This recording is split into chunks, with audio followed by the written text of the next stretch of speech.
Good He's evening, gone. everybody. Yeah, it's Where'd he go? going. He's got to tell the daughter not to come running in. Whoops. Forgot to give the heads up warning that the 4-year-old has a mind of her own, so it's just got to do one last reminder. Yeah, that comes first. Home comes So first. welcome everybody. We are War. We are resilient. I'm Mike of Hellfish Haven here with Travis Barrington, Oscar Mike Radio. Tonight we are joined by Valhalla Awaits, who joined us about a year ago previously to discuss all things going on in the YouTube world and why to avoid other social media platforms, which we'll share a video of later. And, we're here tonight to share what's going on. At the bottom, you can see there is a Give, Send, Go to support Valhalla in a probate case to support his dad's legacy estate and through probate. And I will throw up a little image here. That's the one. That's the one. That's the one you're looking for. So if you see this page, you'll see that Hellfish Haven there donated 11 days ago to make it a nice even number. Yeah, you did. Appreciate you, buddy. And then it's kind of hard to believe it's been a year, huh? Wow. It doesn't feel like it was that long ago. Yeah. And then let me pull that down so we can see ourselves again. There we go.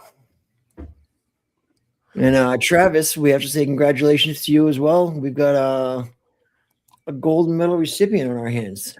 Outstanding. Thank you very much. Travis, do you want to give us a quick rundown of where you got this and how you got that? Sure. So I compete in weightlifting, competed for quite some time. And then a little over 4.5 years ago, Mike's very aware of this. I ruptured my quadricep tendon, my right quad tendon. The surgeon's like, hey, I think your old Marine Corps injury finally came due. The VA doesn't agree, but that's a different story for a different time. And, I was told at the time, like, hey, it's going to be difficult, if not impossible, for you to do that again at any kind of level, right? Your age and everything that happened, get ready for a walker and a cane, and it's just going to be hard.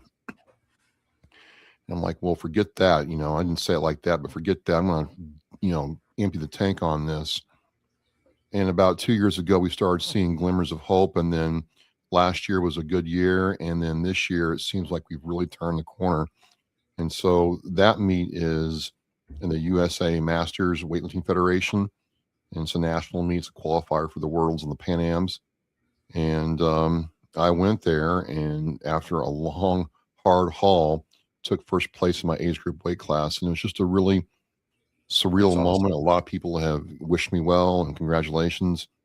And now it's like, well, we're right back at it, getting better. And, people are like, hey, that was a really inspiring thing to see. So thanks, Mikey, 40 Mike, for your encouragement. It was nice to text you that day.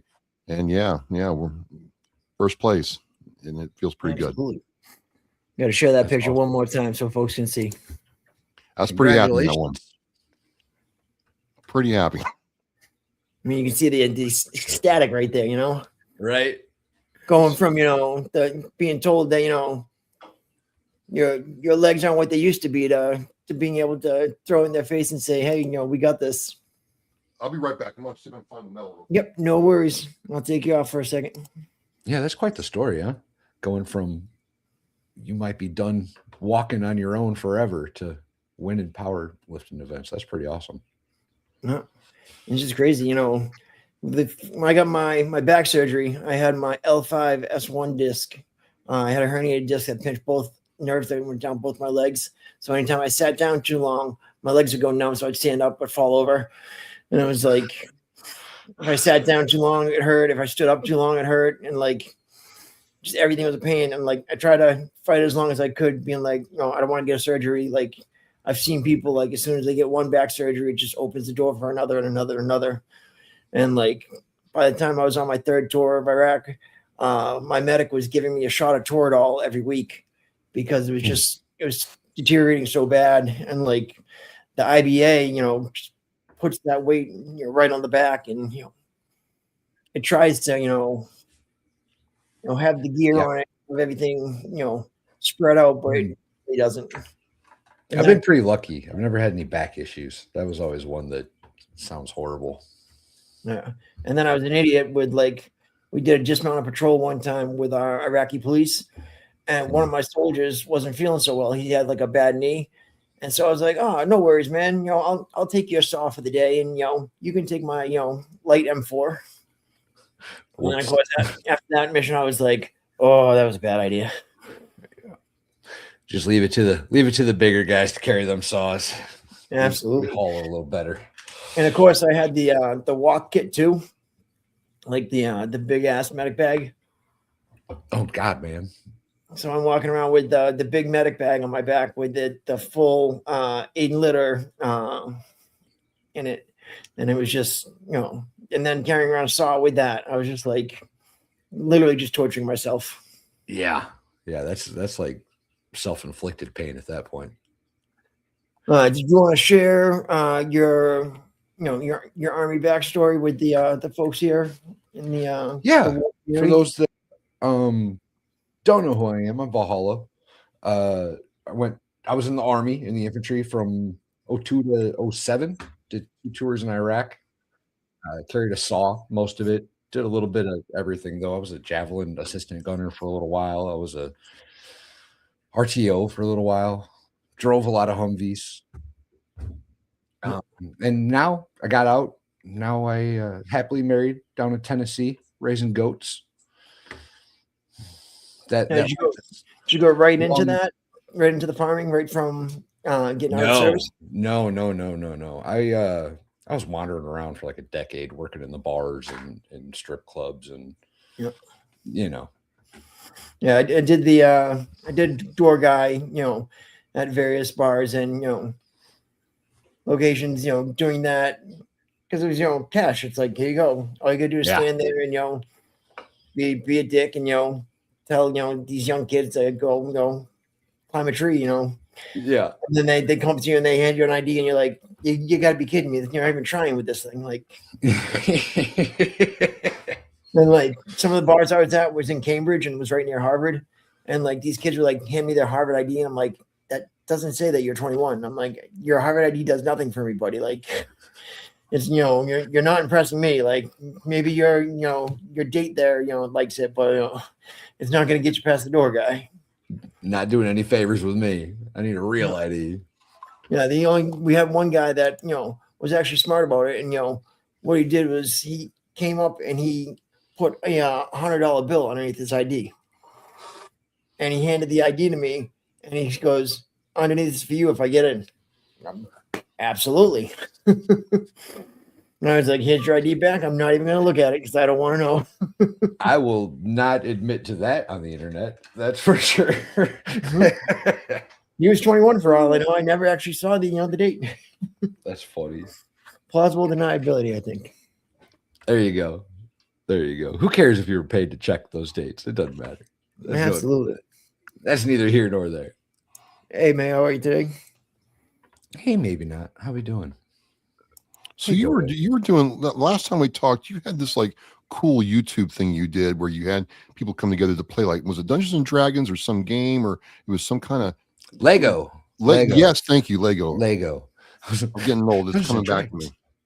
Yeah. We do a interview stream under the guise of playing with Lego. So we, me and my buddy Dave. Game Boy one here. Oh, we can't see it. Oh, there you go. I saw a glimpse of it. Yep. Those damn green screens. There you go. That's a cool set. I haven't built it yet. But yeah, we get me and my buddy Dave, MLS, and Wendy. We brought Wendy in. She kind of moderates and produces for us, if you will. And then we'll bring a guest on and interview him, ask him a bunch of questions while we're all building Lego, having a cocktail. And let's see if this will work. I think I've got a clip from last time you were talking about the Lego stream. Space to build in, or is it just something that from childhood, or just I like Lego blocks and here's what I got? I think it's a little of all of the above, man. Yeah. It's, it was always a childhood toy, and same with Dave. I know he's got a lot of like childhood memories with Legos, and it was. I started doing it on a stream way back in the day with the guy, and we would just kind of hang out and build Lego and just kind of BS, and then me and Dave turned it into a interview stream where we get to bring somebody in and ask them all kinds of awesome questions while their brain's preoccupied, and we get some good answers out of it. Yeah. Folks are asking, what are you working on currently? That's good. Pretty good description, really. Didn't change a whole lot. And then any good Lego builds recently? Yeah, the last one we did was awesome. Both of the Ricadas, Mr. and Mrs. Came on. So the Law Pope, and he went 9.5 hours or something. Built the ski lodge set. It's pretty cool. Pretty long stream. It was good though. It was a lot of fun. They were such very great intricate. sports. Yeah. This brings a question of mine. I'm seeing these articles come around where people, in our demographic are kind of getting upset at Lego because they're not like they've lost. The article claims they've lost the spirit of Lego. It's not just building your imagination. It's you're building these licensed products that are just, build once and then sit there and look good for a while. But there's no real imagination anymore to build these sets. That's already done for you. I mean, do you have any thoughts on that, or I kind of agree to a degree, because I remember my dad's first Lego set was this. It was a motor with tracks to build a bulldozer, but you could build all this other kind of stuff, but you had to think it before you could build it. Am I just old and curmudgeon, or is there maybe a little bit? Yeah, well, I mean, it's okay. Go ahead and tell me. I'm old and curmudgeon. Well, you can still do all that, right? Like the imagination aspect is still there. They sell. Yeah. Excuse me. I got to fight in a burp. Excuse me. The you've got these licensed sets, which they pay builders good money to come up with these sets, right? Some of these sets are pretty intricate, pretty unique. And I think it's like anything else. When you start sharing ideas, you start expanding on those ideas, right? So I think with the pre-built sets, sometimes you get opportunity to use Lego in ways that you wouldn't naturally come up with on your own, and it expands the global creativity involved. I think that's my argument anyway. Okay. You can still do the creative stuff, right? You can still build free blocks, and everybody's got a Lego stash. You're not wrong. Yeah. You're not wrong. I just think that, it'd be nice if, it had you build something, and then, once you build it, you could also have a second product that you build out of the same set. Like almost getting like a 2-for-1 out of it. There is actually a 3-for-1 sets now where, Really? they've got one set and they'll give you 3 separate instructions. Like the last one I built was a haunted house, and it could also be a haunted ghost train and a haunted ship, like a shipwreck. It was pretty cool. Nice. Pretty cool set. Yeah, and there's a bunch of those 3-in-1 sets. So if you really want your money's worth, you got at least 3 opportunities to lose pieces.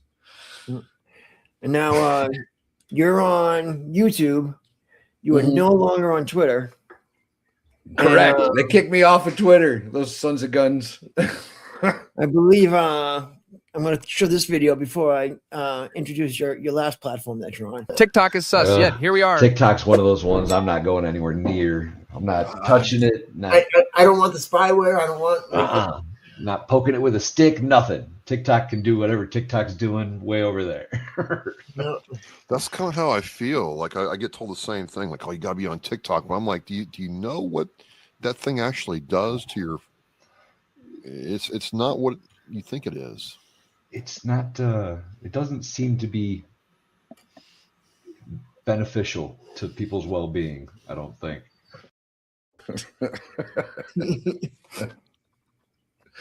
And now, as you saw, Valhalla Awaits 3 is on TikTok, and Health is also on TikTok. And To clarify, I suppose I have been misleading the public on this TikTok situation. If I'm being perfectly honest, if you're going to air me out in public like this, I'll come clean. I'll come clean.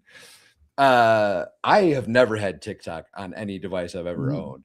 Mrs. Valhalla, however, has a TikTok where she posts goats, and I advertise it as Valhalla Awaits because that's really the farm, not me. You know what I mean? Gotcha. So, yes, I have nothing to do with said TikTok account, but it does exist.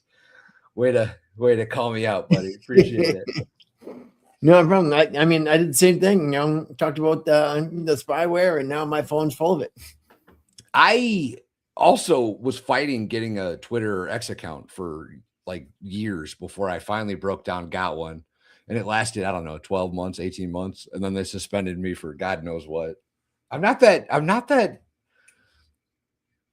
what's the word I'm looking for?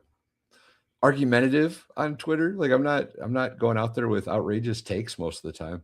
I think I just pissed off the wrong ex-FBI agent. Is what happened.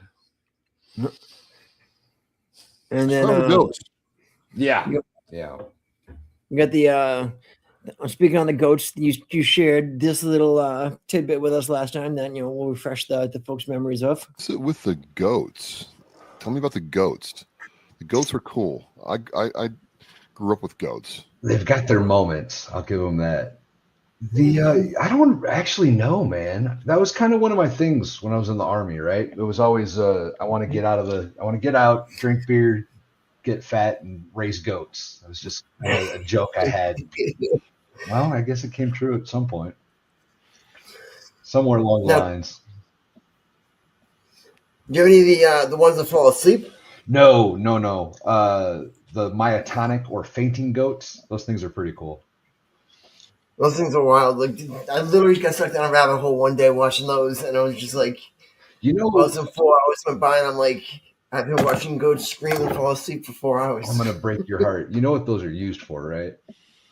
No. The actual purpose of those goats is you put a couple of them with your expensive herd of goats, so that way if a predator shows up and attacks your goats, the cheaper fainting goat falls over, and he's the, you ain't got to be faster than the bear. You just got to be faster than your buddy. That whole thing. Yep. So it's survival of the most awake? That's basically it. Well, the really horrible part is they're awake. Their muscles just seize up. So they get temporarily paralyzed. Oh, even worse. Yeah, they're awake and conscious. They don't actually pass out. No. That got dark. My bad. And but on the good news, your goats have been having baby goats, and you do share that live stream on your YouTube. Yeah, I was doing last season. I was doing 24 hours a day, but it was too much. I was struggling to keep up with everything that I needed to keep up with. So we're doing a once in a while, but right now it's up even. I've got a live stream going right now. We've got 3 babies out of 2 mommies in that stall. So if you see on the scroll on the bottom, you can write down Val's YouTube, just Valhalla Awaits, and check those out. They are nice to be able to go to sleep watching the goats run around, try to jump up on things, harassing one another.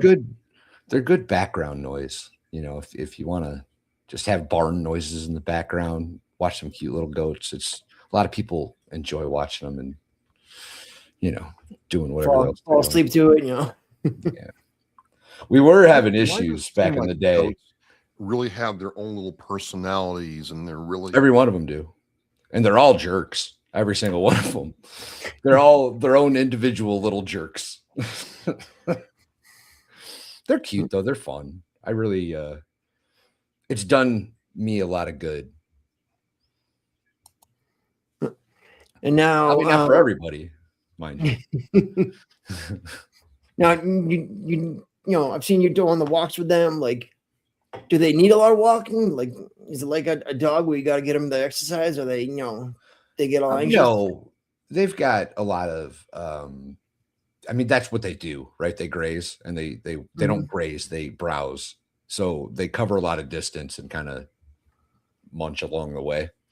And with goats, like it in a optimal situation, you would have rotating pastures for them.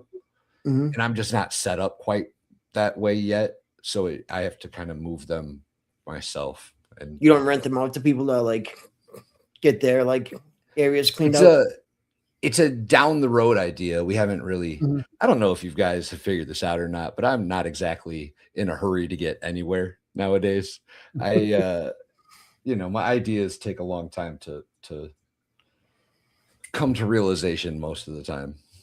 But yeah, that's one of the things I've been working on. I don't have a trailer right now, and I'd have to get like a lot of solar temporary fencing. So it's just a cost. I have other places where my money needs to go, as everybody does.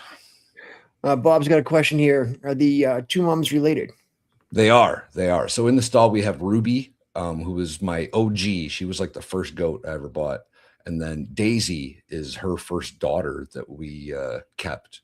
So it's a mother-daughter combo in that stall. Mhm. That's why they get along fairly well. And now you were doing a stream. You helped she's a sheriff's office or corrections officer. Corrections officer. To help the corrections officer go ahead and get the equipment that she needed because their department didn't, offer it, and she was going Yeah. on, and she had a wish list of what she wanted, and then she had a goal set, and Valhalla really said, hey, don't Well, she was the money is a so limitation, and she was being modest, and she wasn't she getting the was. equipment that she actually needed versus she was going for the bare minimum protection and like Yeah. the bare minimum like safety and the bare minimum like comfort. Yes. And like So you're talking about Carmen, who is Yep. alternate juror AJ. She's got a YouTube channel. She's good people. Carmen's good people too. Obviously. But yeah, she was being humble and modest, and it was a situation where she really shouldn't be. She had to get what she should get, and not what she felt comfortable with asking for. So I kicked her in the butt a little bit, and Cat came through in a big way. And that was really awesome. We got her the equipment she needed. And that's one of the nice things when the internet and social media comes together, and you actually see good things like that happen, and following that people really gave you the kick in the butt to saying, hey man, don't be Yeah. shy to ask for help yourself if you need it. And that's where this probate issue and the gives and go was birthed out of. At the end of I think it was just a random stream one night, you were just talking, and it kind of came up and started. And then what is the Well, like I was go ahead. I'm just looking at what the amount is at. So it's you had a 7,500 goal, raised 57. So looking for 1,800 to complete the goal. Yeah. We're getting pretty close, y'all. And hopefully that'll do the trick. I'm such a pessimist at this point with this whole situation. Who knows? I might end up having to come back and grovel a little more at some point. But hopefully that'll do the trick. Hopefully that'll at least get us situated and get the process moving at the very least. Yeah. And we already have. Once we got the retainer, I pulled that out immediately and sent that to the lawyer. So that's a good thing. So you have the attorney that's going to represent you guys. Yep. She's a stud. And now, is that difficult because it's out of state? Is it are there complications? Yeah, there? it certainly makes things way more complicated, right? Because I luckily I have a lot of lawyer friends on YouTube that were advantageous in this situation. But yeah, it costs more being out of state. Like they impose another tax on top of everything else, and like I'm not playing anymore, right? I messed up the first time around. I'm not messing up this time. So she's not cheap. You know what I mean? This lawyer's she's not cheap at all, and that's good. She's hopefully worth every penny. Dealing with the the probate and everything, you want to make sure that you're not, going the cheap route. You don't want a public defender in a situation like this, Yeah. Well, that's what the first route was, the cheap, easy route, and it backfired badly. So now I gotta get my kicks There's in nothing and more expensive than bad legal advice or poor Yeah. legal advice, man. There just isn't, and people whine about that. But I'm like, man, and you're not wrong. you're going to pay one way or the other. Mm-hmm. You're not wrong, man. And like But luckily, I've been really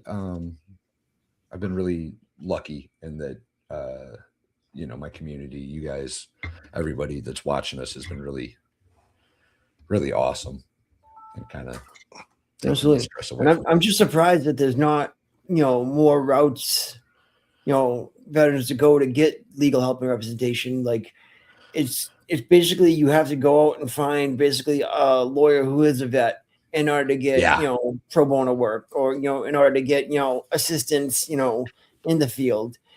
Anytime you look at these programs that are like, free legal advice, it's only for, VA claims. It's only for this state or this county thing. or it gets really niche and complicated for no reason.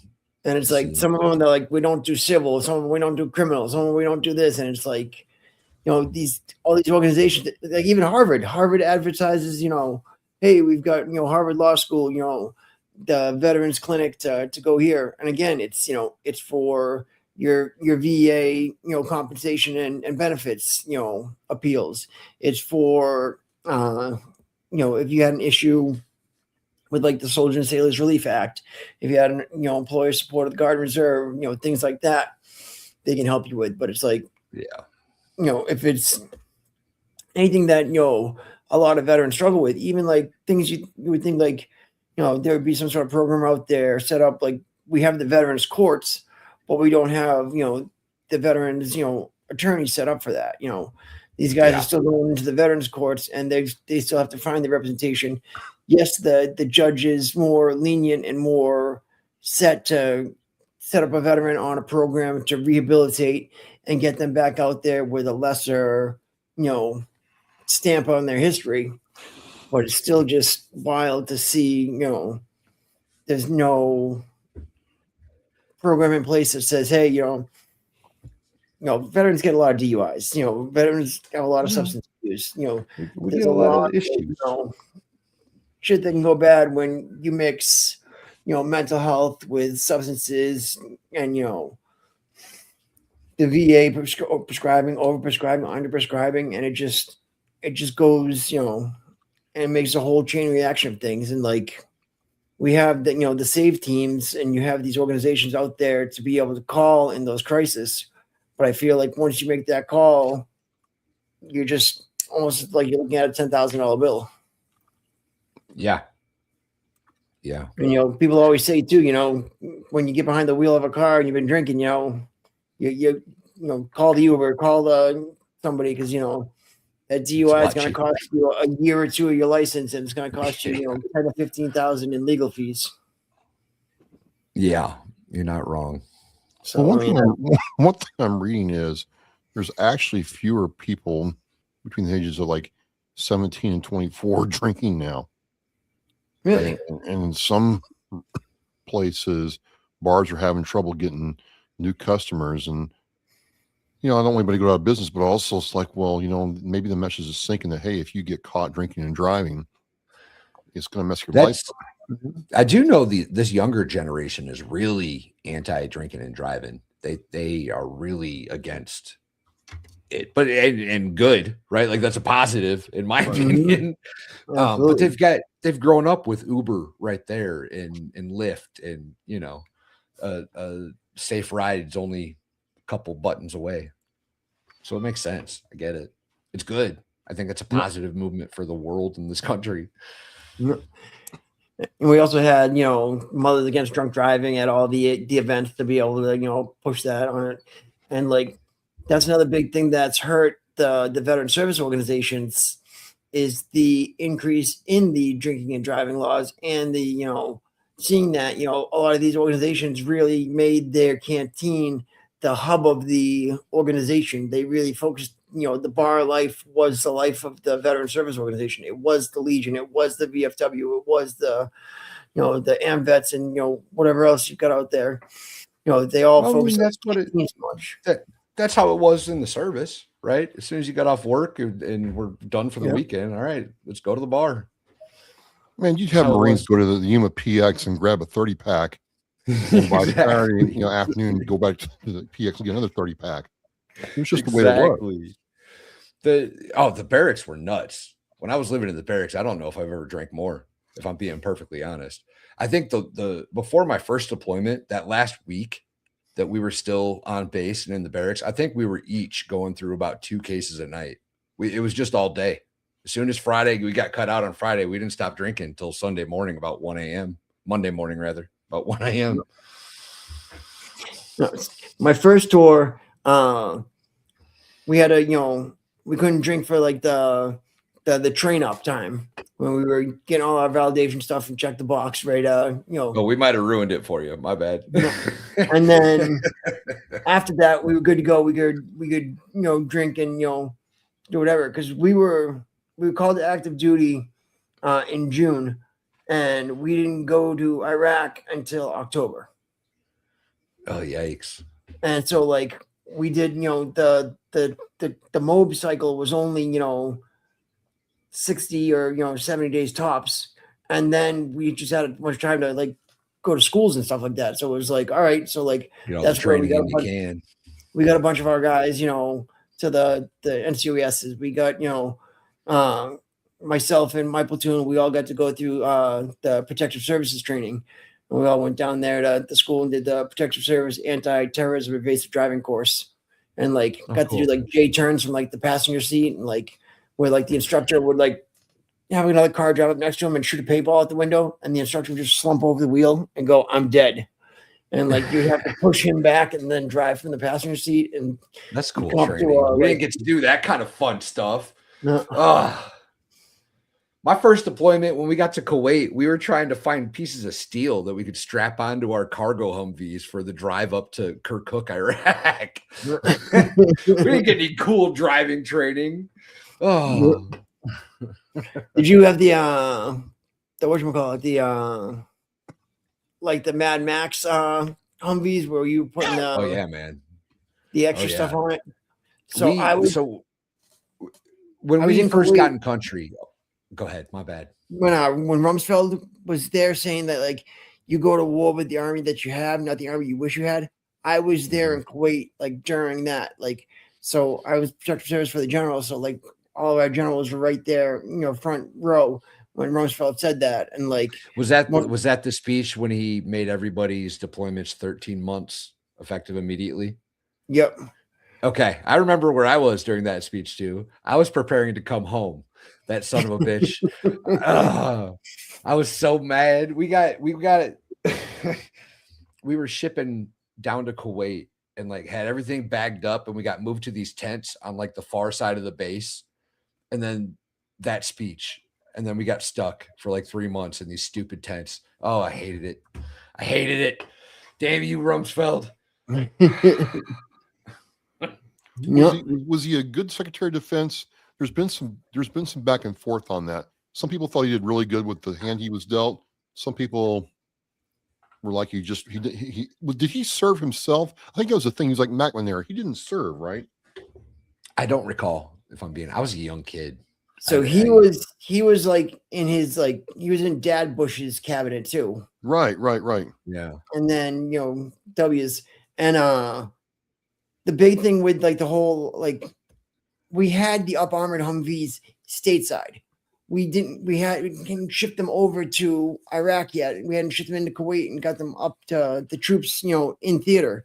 And like that was the issue. Is like we were going to these fucking tank graveyards, like in Kuwait. Like you've got all these old tanks that fucking ate shit, and then we just left them there, And when like I checked my boxes off when I came home, and like I checked off, depleted uranium. They're like, "How the fuck do you get depleted uranium? That wasn't used, during this war." And I was like, "Yeah, well, we fucking have to go to the tank graveyard to fucking get armor to put on our Humvees to go up north."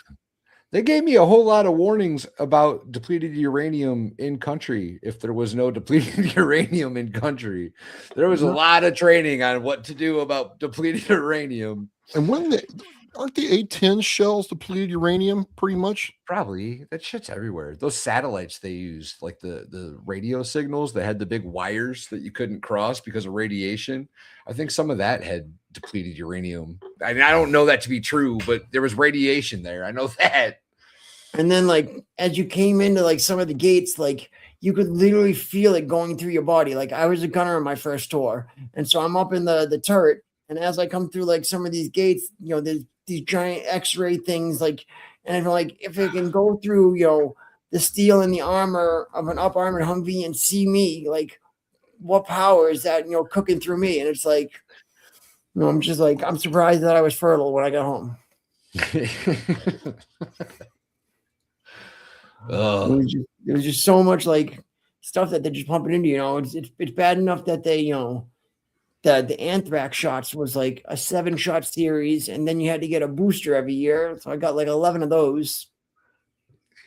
And it was like for one envelope in the US, you know, within, you know, 6 months. King Bob just donated to the Gifts on Go. Thank you so much, King Bob. I appreciate you, brother. $10. He says, here's a few more dollars for you, Bob. I appreciate it, brother. Excellent. Thank you very much. And then, yeah, just like, you know, driving in the bases, you know, coming in. Because the first I don't remember that. I don't remember like X-ray machines in the gates. So it was big in Baghdad. Oh, that makes sense. Because like the first tour I was in Tikrit, like they didn't have it, but like then the second tour, so I did 04, 05, 7, 8, 9, 10, 12.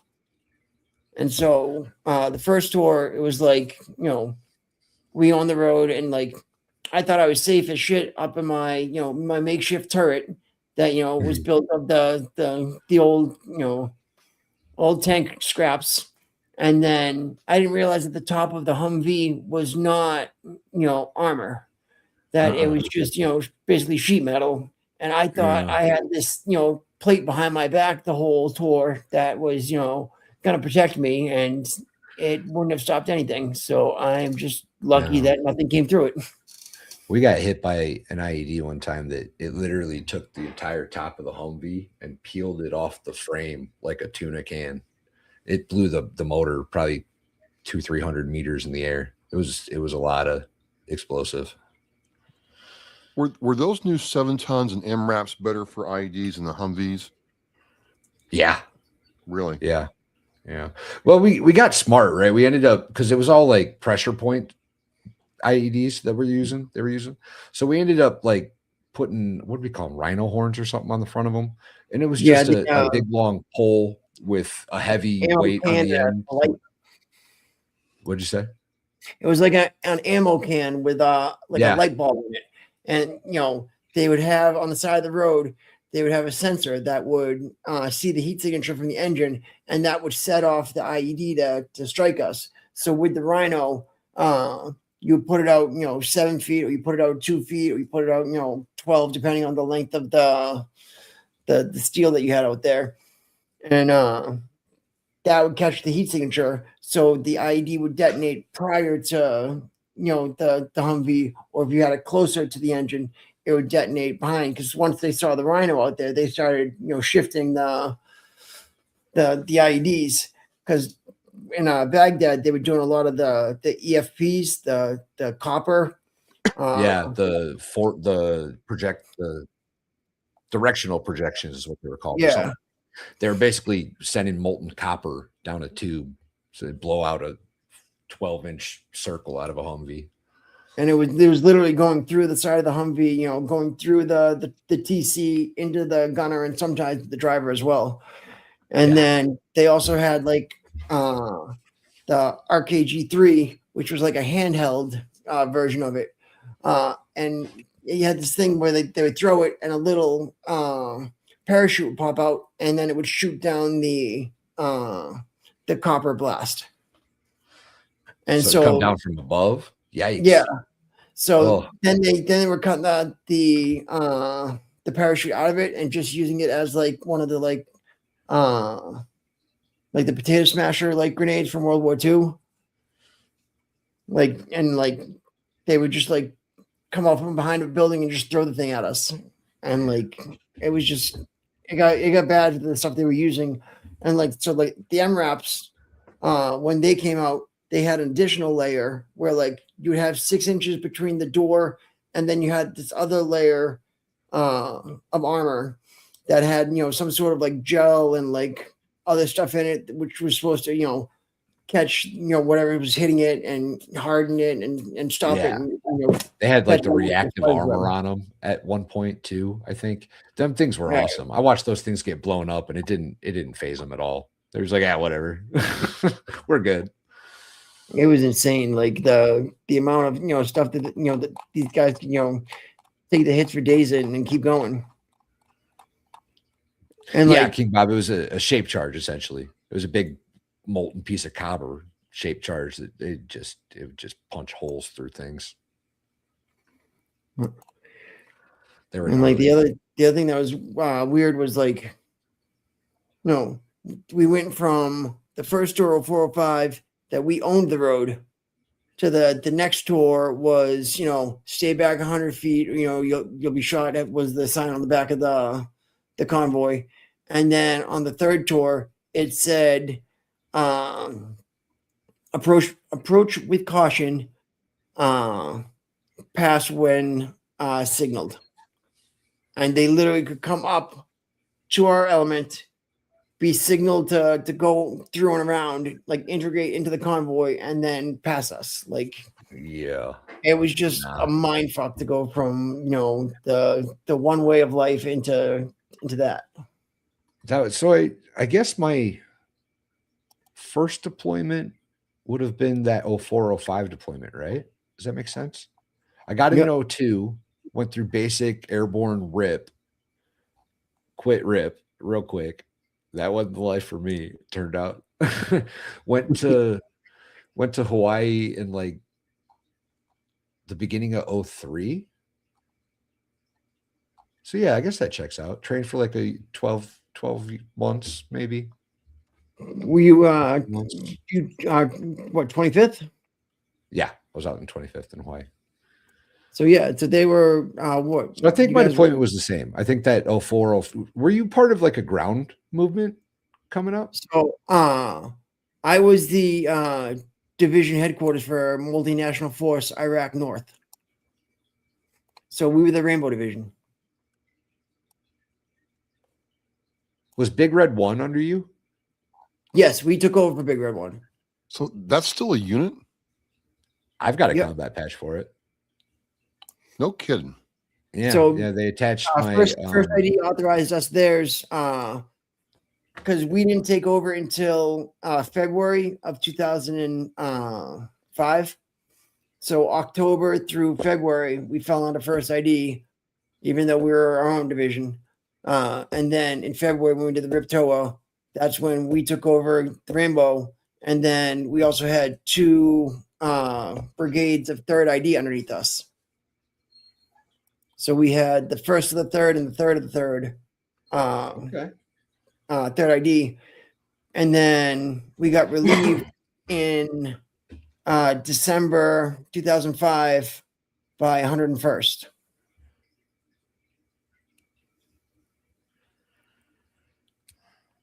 And they relieved us there because we were there. Like I said, I was in Tikrit, but we had that whole AO from Samara all the ways up to like Erbil, up in the Kurds.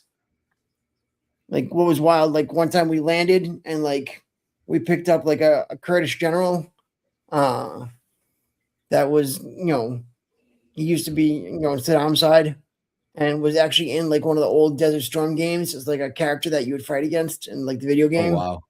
And then like we're like having like dinners with them, and like the general sitting down, like talking to him, and like the guy said, like, if you want this guy's, head on a plate, just let me take a week where nobody holds anything against me, and I'll get it for you. And of course, everybody was like we can't do that, buddy. You can't do that. Can't do that. Can't do that. I think we might have been in the same AO in that Samara area, because I think that was when we got our Big Red 1 patch. We got attached to the Big Red 1, their striker unit, and there was more than strikers. It was Bradley's Was too. it like patrol based razor? Oh shit! I couldn't tell you. My first deployment, they used this as a QRF. So we were stationed out of the air base in Kirkuk, the Air Force base up there. Yeah, Warrior. We didn't. Yeah, is that what it was? Yep. Warrior. That could be. But they used us for everything. So we were going all over the place. And that first deployment, we never unpacked our bags. Like we had our sea bags ready to go at all times. And we were barely in Kirkuk. And then one of those is when I don't think my whole brigade, might have been the brigade, might have just been the battalion, I don't remember, got attached to the Big Red 1 in their mech unit in Samara. And we went in there and wreaked havoc for about a month or so. Yeah, Samara was like crazy because like anytime you went in there, you had to have an escort by a tank, or you could have a Kiowa escort you. Oh, we walked from one side of the city to the other with. No, they were like, nope, you gotta have a tank in front of you, or it's a Kiowa. And like, I brought an AT-4, so that was fun. Yeah, we were definitely at the same time because like that was our combat load. Was like I had my 240 at top, I had my M4, I had my 9mm, and then I had an AT-4 in the back seat sitting there. So I carried it. On my back with my saw. Yeah, it sucked. It really sucked. That's a load and a half. It really sucked. I think I had 1,800 rounds on me for that mission. Yikes. It was a big one. That sucked. Hey, Lefty. Did you really need that many rounds? Like, yeah. Well, I wasn't going to run out. I promise you that. No. So on the 12th day we were there, we hit a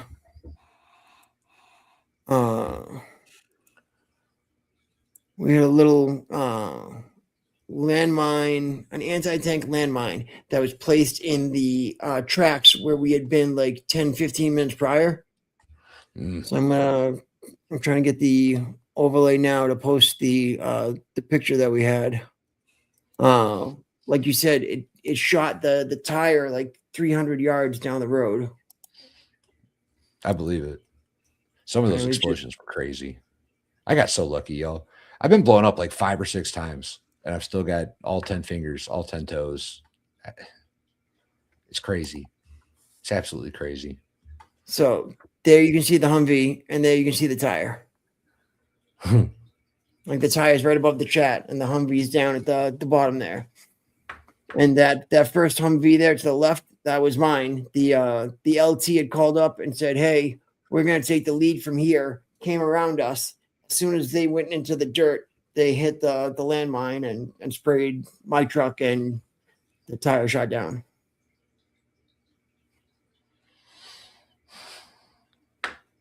And it was just, after that, I did, 2 more tours, and I was like, this is normal. Yeah. After you get used to it, it's like, whatever. And for that first one, like, it's like when, you go snowboarding, they say make your first fall your worst fall, because, then after that, it's no problem. So like my first tour was the worst one. So after that, when you miss, 2 Christmases, 2, 4th of July, 2 things, because your damn tour is 18 months, you do a 12-month and it's not too bad. That first deployment was nuts. It was nuts. OAF2, we'd just be hauling down the road, like shooting at cars to get them to pull over if they're not paying attention. It's crazy. Mm-hmm. Just crazy. So I was the lead truck gunner, so I would always take my 9mm out, and like the 9mm, like pointing the 9mm and waving it would get them to move more than, pointing a 240 at them. Because I point the 240 and they'd be like, "Fuck you." Yeah. I point the 9mm and they'd be like, "Shit, pull over." I remember those first Humvees, the cargo ones. I remember standing in the back with my saw on top of the canvas roof of this thing, and we're driving down the road, and I'm standing up in the back of the truck. It was absolutely wild. I don't know how I made it home, yo. I really don't. And on top of the gifts and go you've got going, I know Baker's gonna be doing another one on Saturday. Saturday, 6 a.m. to 6 p.m. He's doing a 12-hour stream. Yeah, I'm in the middle bracket. I'm in at the the middle 4 Broken hours. Baker. Gonna be doing a fundraiser, continuing this fundraiser for Val here on that. He's a and good also raising funds for Turtle Boys Defense Fund and Kelsey Fitzsimmons. Yep, those are the 3. Nailed it. And then, well, I mean, it's that's all happening right here where me and Travis live, you know. Oh yeah, I guess it is, ain't it? Travis, you're Norfolk County, aren't you? Hmm? You're Norfolk County too, aren't you? No, I'm in Plymouth County. Gotcha. You're west of me. Gotcha. You're down Route 3, right? Yep. Yep. Speaking of down Route 3, I gotta get ready to go Oscar Mike on my show. Who you got on tonight? I have on Colonel U.S. Army Colonel retired Wesley Martin and Command Sergeant Major Bill Geesley, I think. We're talking about their book that they put together about earning about NCO leadership, and it was really good. Having the colonel talk about things where if he didn't have the kind of NCOs and staff NCOs to help him lead, he wouldn't have gotten very far, which is refreshing to hear, all things considered. So there's good stuff there. Absolutely. It's always good when an officer gives, credit where it's due, instead of, a lot of them just took the credit for what, Yes, what we did. Yeah. I did that. I'm like, oh, really? You did that, sir? Really? I don't remember you filling sandbags out there at 3 o'clock in the morning, you son of a bitch. No. So Travis will be on 8 o'clock at all places where podcasts are available. And I'm just going to grab Emily because she did want to say hi one more time real quick because I told her, who was going to be on tonight. So she wanted to say hi real quick before you go. Well, man, good seeing you. Happy holidays. Same. Merry Christmas. Happy New Year's. Merry Good with Christmas, the goats brother. and Lego blocks. And you trying to help out. And if we got to Nashville area, I'll try to look you up. Hell yeah. I didn't realize we were both in Tennessee. Maybe I did. Well, I'm not in Tennessee, but I've been to Tennessee several times. Okay. A lot. Well, yeah, no, I knew that. That's never mind. Yeah, I know. It's all right. It's good. Hey, Emily. Hi. Merry Christmas. So this is Val, and there's Travis again. Got it. Mm-hmm. How you you get doing? ready for Christmas? Wow. And we have my Christmassy and on my bluey mat. Like that? Yep. So the Christmas tree's on our bluey mat right now because we didn't have a skirt for it. So we just put it on the car, where it's got the bluey house and then it's got all the little roads to Nice. the other different houses. So it's on the car mat right now. Back in the day. Yeah. Cool. Multi-purpose. Yeah, I like it. And we put some light on it and too late. And Mama come home already. Yep. We didn't get the lights on in time before Mama got home. Wow. Yep. Can you say good luck, Val, with your fundraising? Good luck, Val. Thank you. And say, Travis, have a good show tonight. Snappers had good show tonight. Thank you so much. All right. We are war. We are resilient. Thank you guys You're for joining us. more resilient. We'll see you guys again next week. Thanks, Val, for joining us. And we'll continue Appreciate to you, share boys. the fundraiser until it's met. Thank you. Appreciate you. All right. Best of luck, guys. Have a good night now. Wait. Can my other person? Yeah. It's ending, I think. And is it ending? Did it end? It didn't end yet.